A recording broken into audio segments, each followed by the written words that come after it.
बेटा assignment problem जो हमने सीखी थी बेटा, वो हमने सीखी थी 1 to 1, एक वर्कर होना चाहिए, एक जॉब होनी चाहिए, और वहां पर जो बैलेंस्ड मैट्रिक्स होती थी वो होती थी स्क्वायर मैट्रिक्स। अगर 5:5 की मैट्रिक्स है, 6:6 की मैट्रिक्स है, तब तो वो नॉर्मल है। लेकिन अगर बेटा 5:6 की मैट्रिक्स थी तो हमने पहले उसको 6:6 बनाना पड़ता है, डमी डालनी पड़ती है, वहां पर एक नया वर्कर या एक नई जॉब हमारे को इंट्रोड्यूस करनी पड़ती है। लेकिन ट्रांसपोर्टेशन प्रॉब्लम जो चलती है बेटा, वो 1 to many है, यहाँ पर 1 to 1 नहीं है, ये होता है बेटा 1 to many।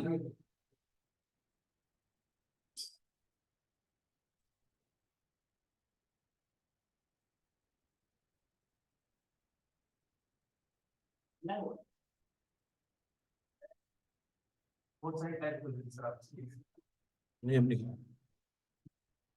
1 to many allocation. अब ये 1 to many एलोकेशन का क्या मतलब है? जैसे मान लो बेटा एक फैक्ट्री में माल बन रहा है और हमारे पास 3 अलग अलग हमारे स्टोर हैं जहां पर हम उस माल को भेजते हैं, या फिर अपने हमारे पास 3 अलग अलग डीलर है। अब एक फैक्ट्री से तीनों डीलर के पास माल जा सकता है। ऐसा भी हो सकता है कि हम एक डीलर के पास आधा माल भेज दें और आधा माल दूसरे डीलर के पास भेज दें, या फिर तीनों के पास कुछ कुछ क्वांटिटी ट्रांसफर कर दे। तो यहाँ पर 1 to 1 की एलोकेशन नहीं कि एक फैक्ट्री से एक ही डीलर के पास जाएगा या एक डीलर के पास एक ही फैक्ट्री से माल जाएगा, ऐसा नहीं है।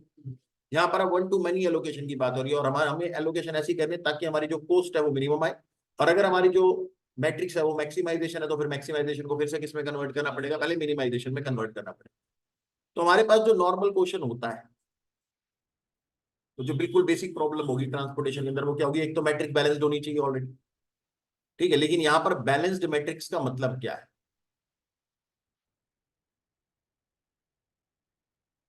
यार बहुत दिक्कत हो रही है इसको लिखने में।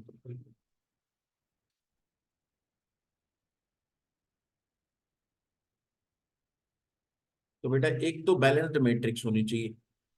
अब बैलेंस मैट्रिक्स का मतलब यहाँ पर नंबर ऑफ रोज और कॉलम बराबर नहीं है। जैसे वहां पर क्या होता था, 6 वर्कर है तो 6 जॉब भी चाहिए, रोज और कॉलम बराबर होनी चाहिए, स्क्वायर मैट्रिक्स होनी चाहिए। यहाँ पर ऐसा जरूरी नहीं है कि जितनी फैक्ट्री होंगी उतने ही हमारे पास स्टोर भी होंगे, उतने ही वेयर हाउस भी होंगे, उतने डीलर होंगे, ऐसा जरूरी नहीं है।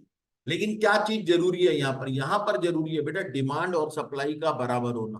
बैलेंस मैट्रिक्स का मतलब होता है demand is equal to supply. Demand आपके वेयर हाउस की हो सकती है, डीलर की हो सकती है, आपके स्टोर की हो सकती है, सप्लाई कौन कर रहा है? फैक्ट्री। अब मान लो फैक्ट्री हमारे पास 3 है, फैक्ट्री 1, 2 एंड 3, तीनों फैक्ट्री मिला करके 800 यूनिट बना सकते हैं, लेकिन जो स्टोर की जो टोटल डिमांड है वो 1000 है। तो ये जो सवाल होगा ये बैलेंस्ड क्वेश्चन नहीं है, ये मैट्रिक्स बैलेंस्ड नहीं है। लेकिन अगर आपको क्वेश्चन स्टार्ट करना है तो फिर उसके लिए पहले आपको मैट्रिक्स को क्या करना पड़ेगा? बैलेंस करना पड़ेगा। तो अगर मान लो डिमांड ज्यादा है सप्लाई कम है, तो आपको पहले डमी सप्लाई क्रिएट करनी पड़ेगी। किसी को काम नहीं कर सकते, हाँ, डमी सप्लाई क्रिएट करनी पड़ेगी। और अगर सप्लाई ज्यादा है डिमांड कम है तो डमी डिमांड क्रिएट करनी पड़ेगी। तो यहाँ पर रोज और कॉलम चेक नहीं करने, यहाँ पर बस टोटल सप्लाई और टोटल डिमांड चेक करनी है। तो अगर मान लो टोटल सप्लाई कम है तो आपको एक डमी फैक्ट्री डालनी पड़ेगी, डमी फैक्ट्री डालनी पड़ेगी ताकि सप्लाई को बराबर किया जा सके। और अगर टोटल डिमांड कम है तो आपको एक dummy warehouse, dummy store, dummy dealer वो डालना पड़ेगा ताकि आपकी डिमांड को सप्लाई के बराबर तक पहुंचाया जा सके। तो आपकी बेसिक प्रॉब्लम जो होती है वो बैलेंस मैट्रिक्स के साथ होती है और मिनिमाइजेशन प्रॉब्लम होती है। और बैलेंस मैट्रिक्स का मतलब यहाँ पर नंबर ऑफ रोज और कॉलम के साथ नहीं, यहाँ पर बैलेंस मैट्रिक्स का मतलब क्या है कि टोटल डिमांड और टोटल सप्लाई क्या होनी चाहिए? बराबर होनी चाहिए। और अगर वो बराबर है तब आप अपने सोल्यूशन की तरफ जा सकते हो, उससे पहले आप सोल्यूशन स्टार्ट नहीं कर सकते। तो मैट्रिक्स को क्या करना पड़ेगा? सबसे पहले तो बैलेंस करना पड़ेगा। तो सर हमारे पास ट्रांसपोर्टेशन चैप्टर के अंदर सॉल्यूशन कैसे है? बेटा ट्रांसपोर्टेशन चैप्टर में आपको 2 पार्ट में सॉल्यूशन करना होता है। एक तो होता है बेसिक सॉल्यूशन, तो आप सबसे पहले बेसिक सॉल्यूशन करोगे। बेसिक सॉल्यूशन करने के बाद आपको एक एलोकेशन मिल जाएगी, लेकिन ये बेसिक सॉल्यूशन है, कंफर्म नहीं है कि ये एलोकेशन मेरी ऑप्टिमल एलोकेशन है, ये मेरी बेस्ट एलोकेशन है। आपके पास टेक्निक तो अवेलेबल है, उस टेक्निक से ऐसा हो सकता है कि एलोकेशन कुछ गड़बड़ हो गई हो। तो आपको वो एलोकेशन को चेक करना पड़ता है कि क्या ये जो एलोकेशन मैंने करी है ये ऑप्टिमल यानी कि बेस्ट एलोकेशन है या नहीं। उसको बोलते हैं टेस्ट ऑफ ऑप्टिमलिटी। क्या बोलते हैं उसको? Test of optimality. तो बेटा अगर टेस्ट ऑफ ऑप्टिमैलिटी मेरे पास आ जाता है, उसके बाद अगर मेरे को सब कुछ टेस्ट का जो भी रिजल्ट मेरे को एक्सपेक्टेड, अगर वैसा ही रिजल्ट मिल जाता है तो ठीक है, मेरा सोल्यूशन ऑप्टिमल है। लेकिन अगर नहीं है तो फिर आपको इंप्रूवमेंट करनी पड़ेगी। क्या करनी पड़ेगी फिर? इंप्रूवमेंट करनी। सबसे पहले अभी हम क्या सीखेंगे? बेसिक सोल्यूशन सीखेंगे। उसको बोलते हैं initial basic feasible solution. Initial basic feasible solution, मुझे जो लगता है जो बेसिक होना चाहिए जो सॉल्यूशन। तो पहले हम बेसिक करेंगे, उसके बाद हम क्या करेंगे? Test of optimality.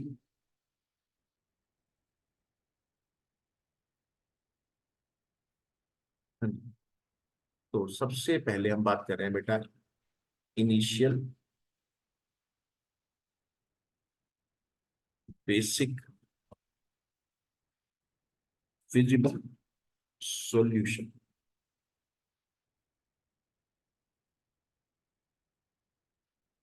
इसको सीखने के बेटा हमारे पास तीन तरीके हैं। पेपर में जो टेस्ट ऑफ ऑप्टिमैलिटी जो लगता है वो सीधा थर्ड मेथड पे लगता है, पहले दो मेथड पे टेस्ट ऑफ ऑप्टिमैलिटी लगता ही नहीं है। तीन मेथड है हमारे पास इनिशियल बेसिक सॉल्यूशन के। ठीक है, जो थर्ड मेथड है, जो टेस्ट ऑफ ऑप्टिमैलिटी अप्लाई होगा वो सीधा थर्ड मेथड पे ही अप्लाई होता है, फर्स्ट और सेकंड पे ऑप्टिमैलिटी अप्लाई नहीं करते। ठीक है, यानी कि पेपर में जब पूरा क्वेश्चन अगर करना पड़ेगा ना तो आपको थर्ड मेथड के साथ ही करना पड़ेगा।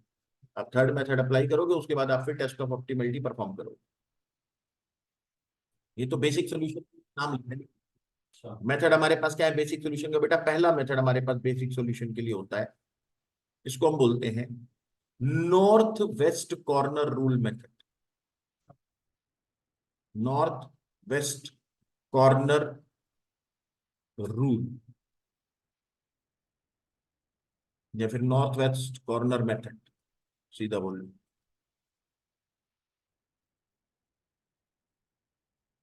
NWC, north west corner method.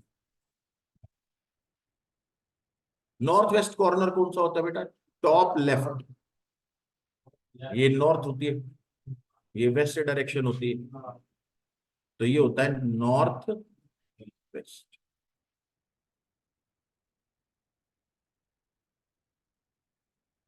तो एक छोटे से क्वेश्चन के साथ बात करते हैं।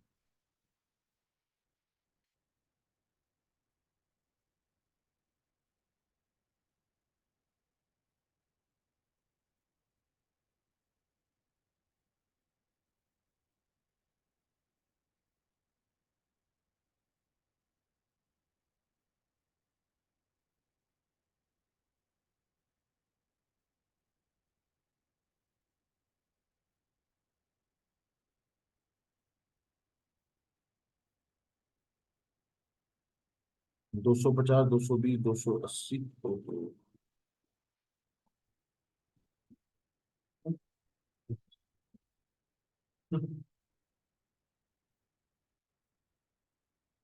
300, 270, 180।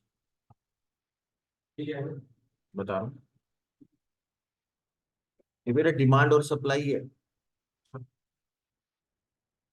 ठीक है, ये हमारे पास मैन्युफैक्चरर है, manufacturer one, manufacturer two, manufacturer three. ये हमारे पास customer one, customer two, customer three. तो ये कस्टमर्स की तो क्या है यहाँ पर? डिमांड।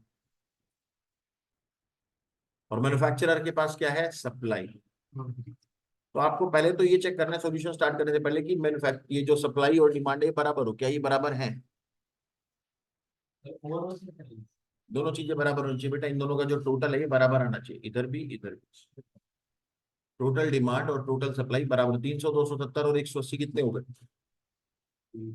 300, 270 और 180, ये हो गए बेटा 750। और सप्लाई होगी 250, 220 और 280, ये भी होगी 750। तो बेटा आप क्योंकि डिमांड और सप्लाई दोनों बराबर हैं, ये तो क्वेश्चन में मिलेगा। हालांकि स्टडी मेटेरियल के अंदर ये जो क्वेश्चन है ना, इसमें डिमांड और सप्लाई बराबर नहीं, इसलिए मैंने हाथ से लिखे। ठीक है, वहां पर 800 और 750 है, ऐसे कुछ। हाँ जी। तो बेटा ये हमारे पास बेसिक प्रॉब्लम है, क्योंकि हमारे पास सप्लाई और डिमांड दोनों इक्वल है, तो अब हम अपने सॉल्यूशन के ऊपर जा सकते हैं। सर हमने करना क्या है बेटा? हम ये जो दे रखी है आपको, ये ट्रांसपोर्टेशन कॉस्ट है। ये है बेटा ट्रांसपोर्टेशन कॉस्ट। तो हम चाहते हैं कि मैन्युफैक्चर वन से 2 से 3 से ऐसे ऐसे कस्टमर के पास माल ट्रांसफर किया जाए जहां पर माल को ट्रांसपोर्ट करने की कॉस्ट सबसे कम आए। तो ये ट्रांसपोर्टेशन कॉस्ट की मैट्रिक्स है। जैसे अगर आप मैन्युफैक्चरर 1 से कस्टमर 1 के पास माल देते तो बेटा 8 रुपए पर यूनिट का खर्चा है, और अगर मैन्युफैक्चरर 1 से आप कस्टमर 2 के पास माल देते हो तो 7 रुपए पर यूनिट का खर्चा, 3 के पास जाते हो तो 6 रुपए पर यूनिट का खर्चा है। हम चाहते हैं ऐसी एलोकेशन करना, उतनी इतनी क्वांटिटी ट्रांसपोर्ट करना जहां पर आपकी टोटल ट्रांसपोर्टेशन कॉस्ट क्या आ जाए, मिनिमम। ठीक है जी।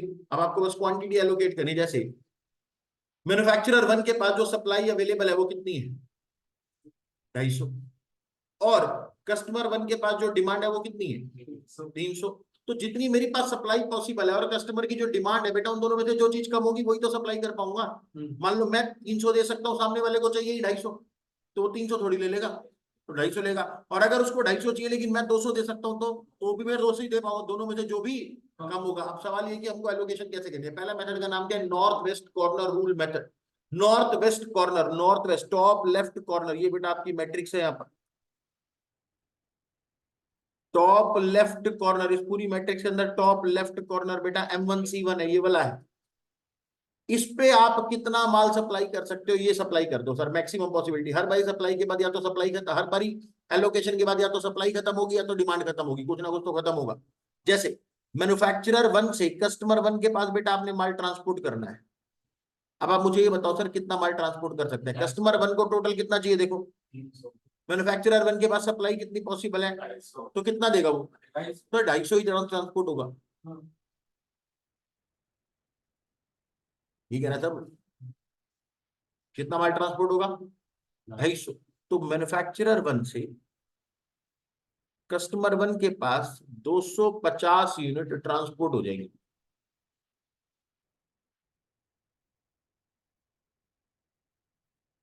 कोई दिक्कत है इसमें, तो बेटा सप्लाई खत्म होगी ना।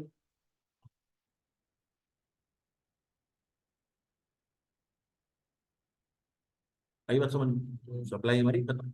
उसके बाद टॉप, अब बेटा ये मैट्रिक्स बची है आपके पास, इसमें से मुझे जरा टॉप लेफ्ट कॉर्नर बताओ, M2C1, ये टॉप लेफ्ट कॉर्नर बचा है। तो बेटा इस टॉप लेफ्ट कॉर्नर पे कितनी एलोकेशन हो सकती है बताओ सर।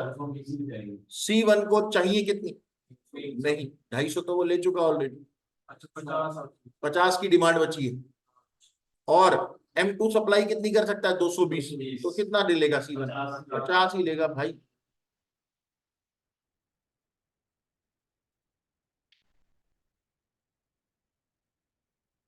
ठीक है जी। अब ये आपके पास मैट्रिक्स बची है, इसमें से टॉप लेफ्ट कॉर्नर बताओ, M2C2, इसकी टोटल डिमांड है 270, लेकिन जो सप्लाई बची है ना वो है 170। तो 270 या 170, सर 170 ही सप्लाई की जा सकती है। अब तो यही दोनों है, तो 270 में से 170 ऑलरेडी C2 को मिल चुकी है, कितनी बच गई 100, और 280 में से 100 तो इसके पास चली गई। M3 की टोटल सप्लाई कितनी है, 280, 100 इसके पास चलेगी, कितनी बच गई 180, और C3 को चाहिए भी कितनी, तो अब बेटा ये होगी मेरी कंप्लीट एलोकेशन कि कौन किसको माल सप्लाई करेगा। तो बेटा हमने यहाँ पर अब ट्रांसपोर्टेशन की क्वांटिटी ढूंढ ली है, जरा मुझे ट्रांसपोर्टेशन कॉस्ट बताओ।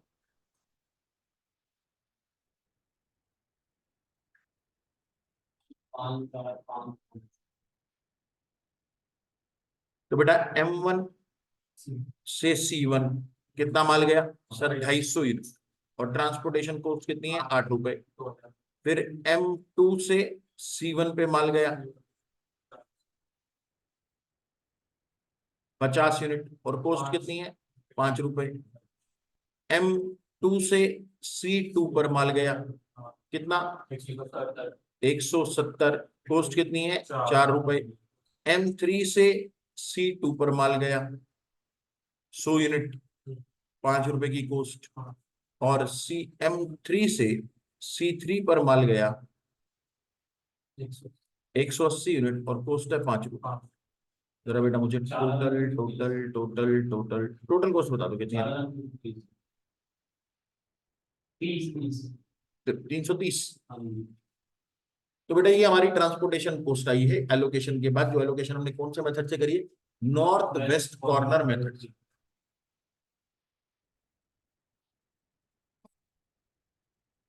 ठीक है जी। यही एलोकेशन बेटा एक और मेथड से की जा सकती है।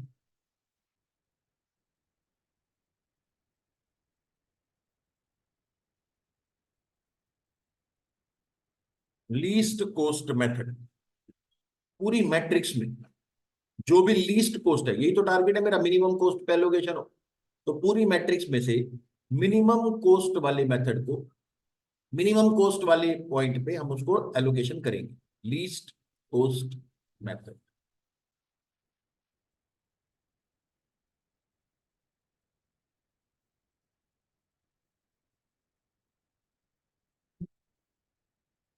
सप्लाई थी बेटा 250, 220, 280।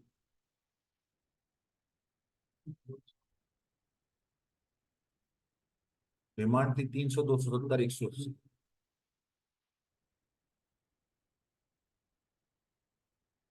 टोटल बेटा ये था, सप्लाई और डिमांड दोनों 750। अब बेटा लीस्ट कॉस्ट मेथड के हिसाब से एलोकेशन करनी है। लीस्ट, इस पूरी मैट्रिक में से सबसे कम कॉस्ट कौन सी है? चार। तो M2 से बेटा C2 के पास माल सप्लाई करना है मिनिमम कॉस्ट के ऊपर।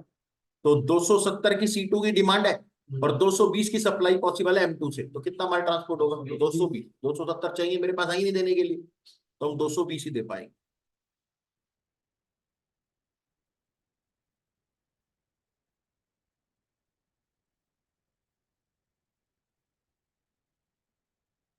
चलो, अब पूरी मैट्रिक्स में से सबसे कम कॉस्ट है 5। सर 5 तो दो जगह आ गया। तो बेटा कहां पर एलोकेट करेंगे? जहां पर ज्यादा एलोकेशन पॉसिबल हो। जहां पर ज्यादा एलोकेशन पॉसिबल होगी। जैसे इस वाले 5 पे अगर आप करने लगते हो, तो बेटा इसको सब डिमांड कितनी रहेगी इसकी? सिर्फ 50। और सप्लाई पॉसिबल कितनी है? 280। तो यहाँ पर सिर्फ 50 हो सकती है। लेकिन जबकि अगर आप यहाँ पर एलोकेट करते हो, तो डिमांड है 180 और सप्लाई है 280, तो कितना एलोकेट हो जाएगा? 180। तो मैं यहीं पे करूँ, अगर लीस्ट कॉस्ट बराबर आ जाए तो वहां पर एलोकेशन करेंगे जहां पर सबसे ज्यादा एलोकेशन हो सकती है। अब बची हुई मैट्रिक्स में से मिनिमम क्या हो गया? 5। इसी 5 पे करना पड़ेगा। सर चाहिए इसको 50 और सप्लाई पॉसिबल है 100। 280 में से 180 चले गए, तो सप्लाई पॉसिबल है 100 और डिमांड बची है 50, तो 50 की डिमांड सेटिस्फाई कर देंगे बेटा।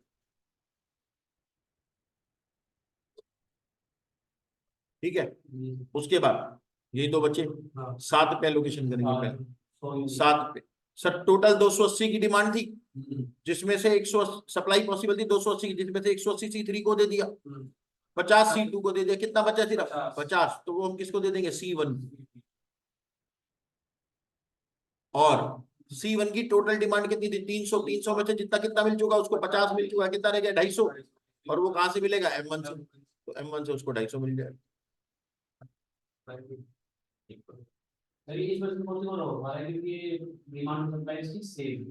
उससे पहले क्वेश्चन स्टार्ट ही नहीं करना मेरे भाई।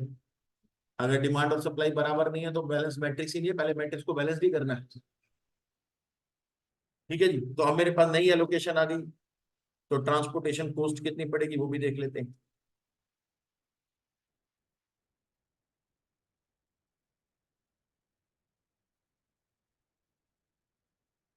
M1 ने C1 को माल दिया 250 यूनिट, 8 रुपए के हिसाब से। M2 ने C2 को माल दिया 220 यूनिट, 4 रुपए के हिसाब से। M3 ने C1 को, M3 ने C2 को और M3 ने C3 को, सबको माल दिया 50 यूनिट, 7 रुपए के हिसाब से, 5 रुपए के हिसाब से, और 180 यूनिट 5 रुपए के हिसाब से।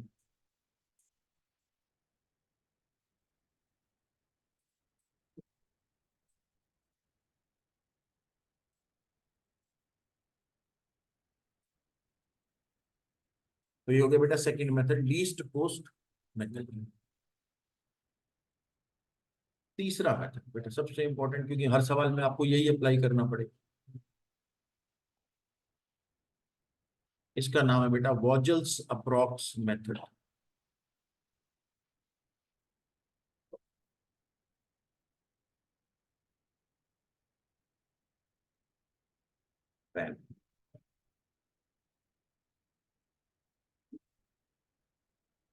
वॉजल्स अप्रॉक्स मेथड, ये बेटा मेथड थोड़ा सा ज्यादा साइंटिफिक है।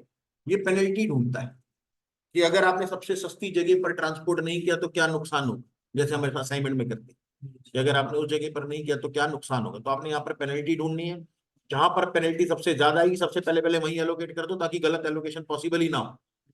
बात समझ में आ रही है? जहां पर पेनल्टी, जिस रो में जिस कॉलम में पेनल्टी सबसे ज्यादा नजर आए, उसी रो और कॉलम में लीस्ट कॉस्ट पे सबसे पहले पहले क्या कर दो, एलोकेशन कर दो, क्योंकि वहां पर अगर गलत एलोकेशन होगी तो सबसे ज्यादा नुकसान होने वाला है। तो सबसे पहले पहले नुकसान ढूंढो, और जिस जगह पर जिस रो में या कॉलम में सबसे ज्यादा नुकसान है, उस रो और कॉलम में जो मिनिमम कॉस्ट है वहां पर सबसे पहले क्या कर दो, एलोकेशन कर दो। कितना आसान है। क्या ढूंढो, पेनल्टी और फिर एलोकेशन। हर एलोकेशन के बाद नई पेनल्टी ढूंढनी पड़ती है।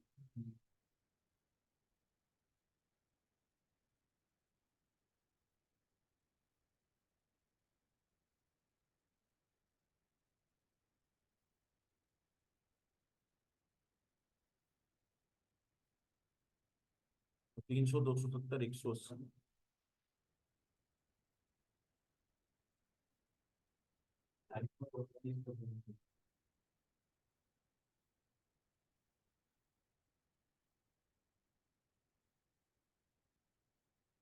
अब वैम मेथड कैसे अप्लाई होता है सर? वैम मेथड बोलते हैं जी मुझे क्या बताओ, पेनल्टी बताओ। ठीक है जी। D1, डी उसको हम बोलते हैं डिफरेंस। तो डिफरेंस वन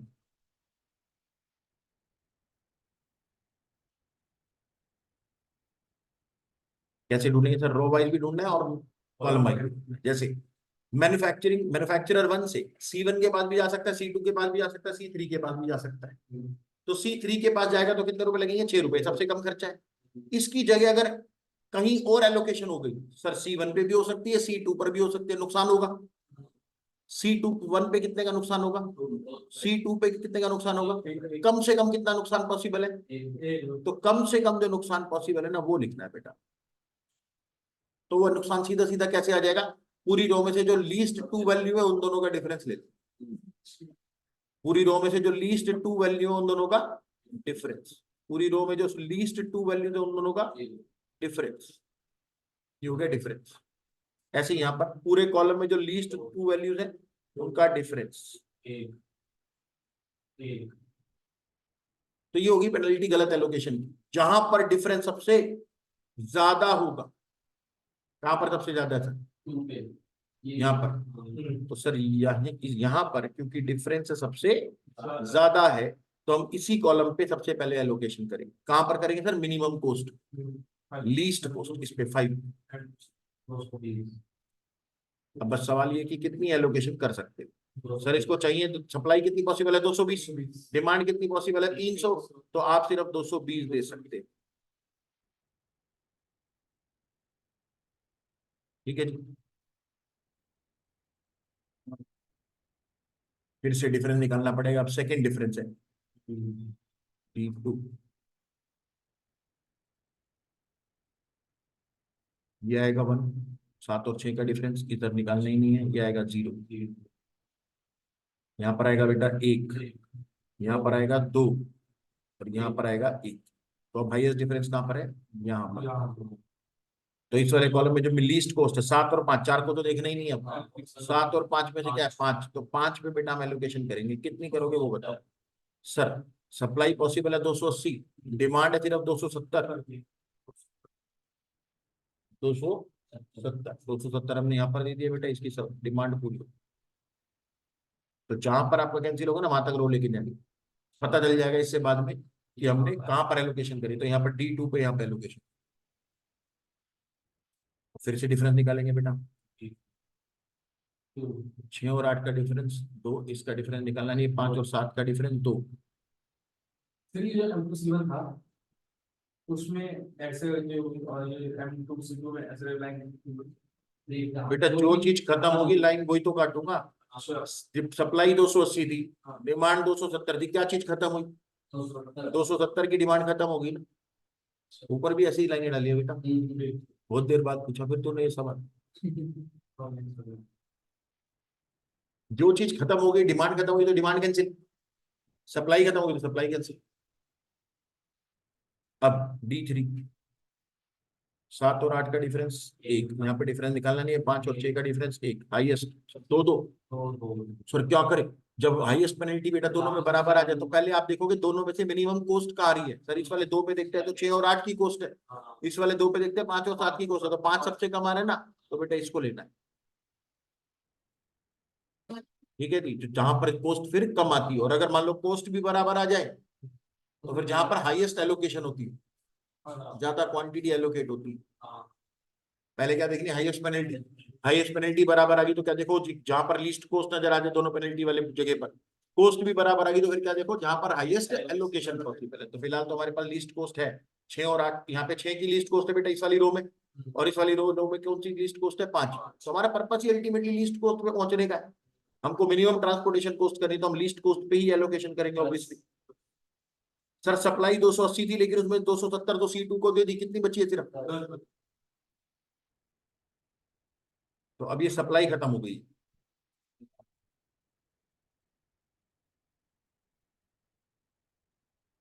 अब बेटा लास्ट में तो वैसे डिफरेंस निकालने का कोई मतलब नहीं बनता, एक ही रो बची, तो यहाँ पर आप अपने सबसे पहले पहले 6 पे एलोकेट करो मिनिमम पर। ठीक है जी, तो यहाँ पर अब बेटा सप्लाई कितनी, इसकी सप्लाई कितनी है 250, डिमांड कितनी है टोटल 180, जिसमें 10 तो इसको ऑलरेडी मिल गई है, कितनी बच गई 170, और उसके बाद सारी की सारी यहाँ पर आ जाएगी बेटा। 250 में से 170 इसको दे दी, कितनी बच गई 80, अगर इसको दे दोगे तो इसकी 300 की डिमांड भी पूरी हो जाएगी। तो ये आपकी फाइनल एलोकेशन है वोजल अप्रॉक्स मेथड के हिसाब से। और अगर आप यहाँ पर ट्रांसपोर्टेशन कॉस्ट निकालते हो,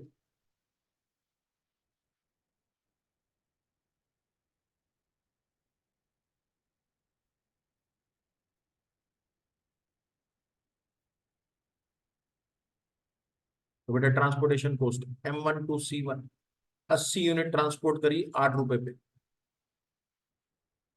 M1 to C3 170 unit transport करी 6 रुपए पे, M2 to C1 220 unit transport करी 5 रुपए पे, M3 to C2 270 unit transport करी 5 रुपए पे, और M3 to C3 10 यूनिट 5 रुपए पे।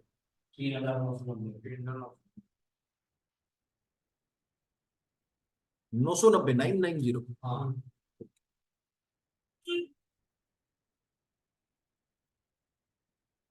ठीक है जी, तो ये हमारे पास आ गया ट्रांसपोर्टेशन कॉस्ट। कौन से मेथड थे, वॉजल अप्रॉक्स मेथड, वैम। क्या करते हैं सर हम इसके अंदर, सबसे पहले पहले आपको डिफरेंस ढूंढना, स्टेप क्या लगेंगे sir,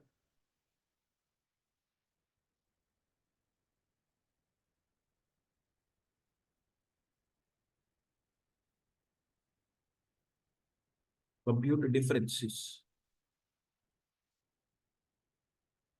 by comparing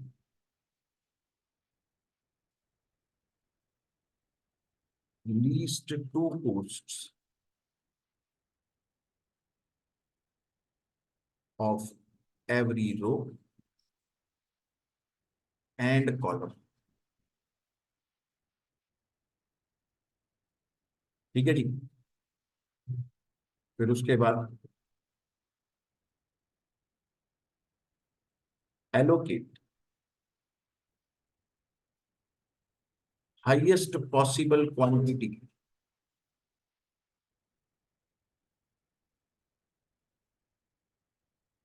to least cost of row or column with highest difference। Point समझ में आया, डिफरेंस कैसा होना चाहिए, हाईएस्ट। ओके सर, डिफरेंस तो चाहिए हाईएस्ट, और उसमें कॉस्ट कौन सी होनी चाहिए, लीस्ट, और उसपे क्वांटिटी कौन सी एलोकेट करोगे, जितनी भी कर सकते हो मैक्सिमम, डिमांड और सप्लाई दोनों में से जो भी कम होगा। हाईएस्ट पॉसिबल क्वांटिटी का मतलब क्या है, डिमांड और सप्लाई दोनों में से जो भी कम होगा। तो हाईएस्ट पॉसिबल क्वांटिटी को भी नीचे एक्सप्लेन कर देता हूँ।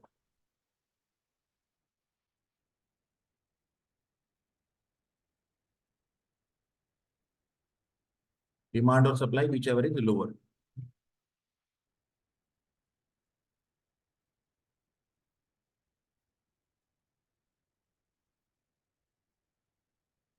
ठीक है जी, कोई दिक्कत तो नहीं इसको समझने में? नहीं सर। इसको नोट करो बेटा पहले। क्या नोट कर लिया तुमने अभी तक? नोट नहीं किया एंड प्लस अच्छा, 3000 बाकी है लास्ट पड़ेगा 3,990।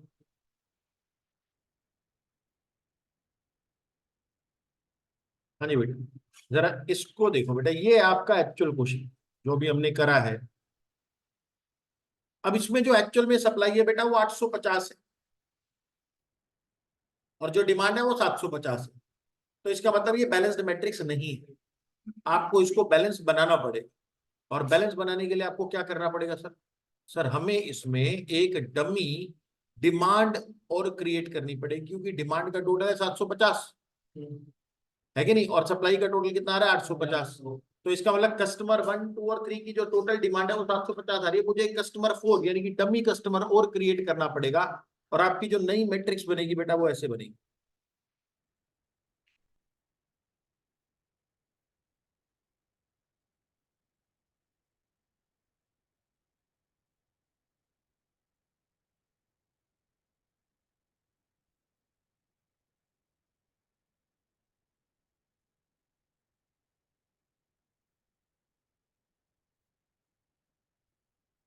तो कस्टमर 1, 2,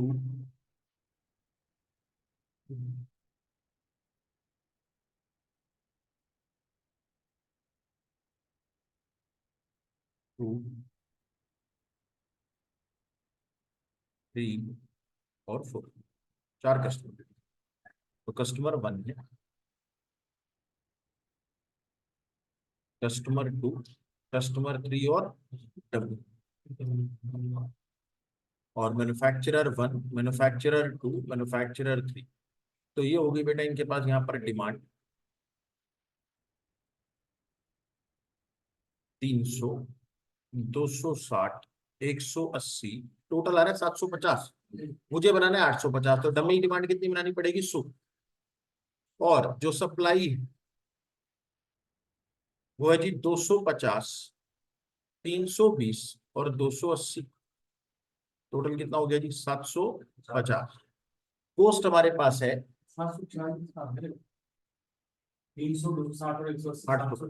740 40 कैसे आएगा? भी नीचे वाला डिमांड टोटल 260 फिर यही मिस्टेक है, यहीं पे गड़बड़ लिखी हुई है। वही तो। हाँ, एक बार क्वेश्चन में देख लेते क्या चक्कर है। डिमांड है भाई हमारे पास 300, 260 और 180, 250, 320 और 280। इसमें प्लस 110 ही आएगी फिर बेटा यहाँ पर। ठीक है, ये 740 है, 750 नहीं, मिस प्रिंटिंग है, तो 110 आ जाएगी, कोई बात नहीं। तो 8, 5, 7, 7, 4, 5, 6, 9, 5, ये ट्रांसपोर्टेशन कॉस्ट है जो क्वेश्चन में दे रही है। डमी की ट्रांसपोर्टेशन कॉस्ट कितनी रहेगी? 0। अब फिर से जो हमारा वॉजल अप्रॉक्स मेथड क्या बोलता था सबसे पहले पहले डिफरेंस निकाले। लीस्ट दो में से डिफरेंस क्या आएगा बेटा? 6, और यहाँ पर आएगा बेटा 4, 5, और D1 यहाँ पर 5 और 7 का डिफरेंस 2, 4 और 5 का डिफरेंस 1, 6 और 5 का डिफरेंस 1, और यहाँ पर आ गया बेटा 0। तो हाईएस्ट डिफरेंस कहाँ पर आया? 6 पे। तो इसमें से जो मिनिमम कॉस्ट है वो है 0, यही पे लोकेशन हो गई। 110 और 250, 110। उसके बाद डिफरेंस फिर से निकालेंगे बेटा। 6 और 7 का डिफरेंस 1, 4 और 5 का डिफरेंस 1, 5 और 5 का डिफरेंस 0। इसका तो यही आएगा 2, 1 और 1। तो हाईएस्ट कितना हो गया? 2। इस पे मिनिमम कॉस्ट 5। सप्लाई पॉसिबल है 320, डिमांड है 300। 300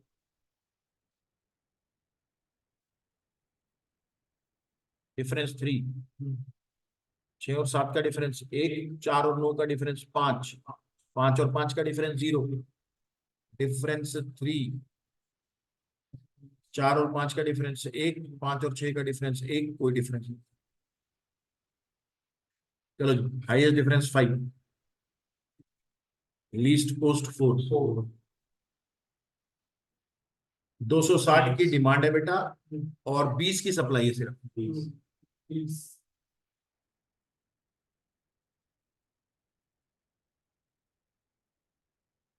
डिफरेंस 4, 1, 0, 2, 1, 0, हाईएस्ट 2, मिनिमम 5। डिमांड है बेटा 260 में से 20 की डिमांड तो पूरी हो चुकी है ऑलरेडी, 240 की डिमांड बची हुई है और सप्लाई है 280।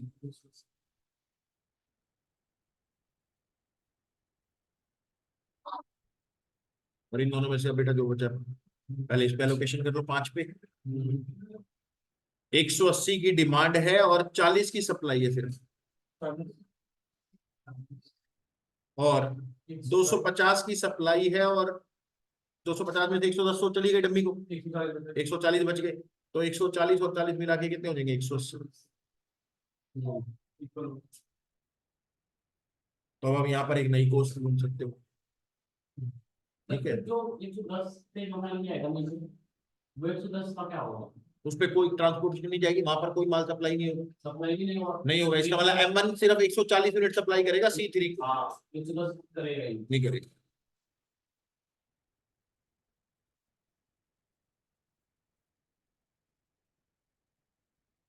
तो जब बाद में ट्रांसपोर्टेशन कॉस्ट निकालोगे ना, तो M1 और डमी की ट्रांसपोर्टेशन कॉस्ट निकालनी ही नहीं है। हाँ हाँ M1 से C3 क्या है, M2 से C1, M2 से C2, M3 से C2, M3 से C3, जाएगा, कितना आएगा? 0 तो आएगा, तो लिखना ही है।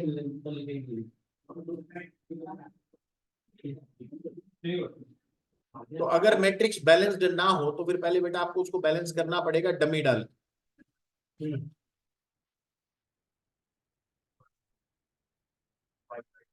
करेंगे बेटा 19th क्वेश्चन और 20th क्वेश्चन। अरे सुन, तो ये पूरा तो कर ही नहीं रहे ना बेटा, हम उसमें टेस्ट ऑफ ऑप्टिमैलिटी भी है ना सब में, वो तो करना ही नहीं है। तो चलो 19वां और 20वां, ये दोनों सवाल अपने, ये 18वां था, 18, 19, 20, इन तीनों सवालों में आपने तीनों मेथड से एलोकेशन करके आनी, तीनों मेथड से, NWCM, LCM और वैम। फिर वैम के आगे हम टेस्ट ऑफ ऑप्टिमैलिटी लगाएंगे।